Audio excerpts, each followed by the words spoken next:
Darwin, Liverpool dan Bayern Munchen, dua raksasa Eropa, tampil pada leg pertama babak 16 besar Liga Champions 2021-2022.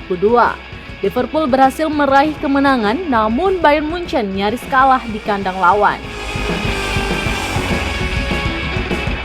Liverpool menang 2-0 atas tuan rumah Inter Milan di Stadion Giuseppe Meazza, Milan, Italia pada Kamis 17 Februari 2022 dini hari waktu Indonesia bagian Barat.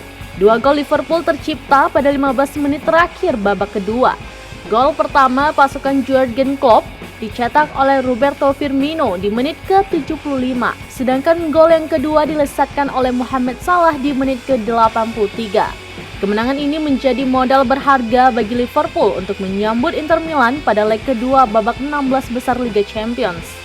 Laga leg kedua Liverpool versus Inter Milan dijadwalkan berlangsung di Stadion Anfield pada Rabu 9 Maret 2022 dini hari waktu Indonesia bagian Barat. Liverpool hanya membutuhkan hasil imbang untuk bisa lolos ke perempatan final. Sementara Inter Milan harus menang minimal dengan skor 3-0.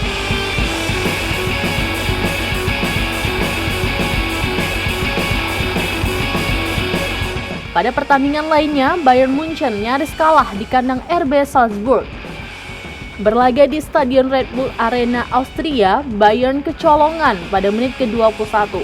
Gawang mereka dijebol oleh Chukwuemeka Adamu. Untungnya Kingsley Coman mencetak gol pada menit ke-90 untuk memaksakan laga berakhir imbang 1-1.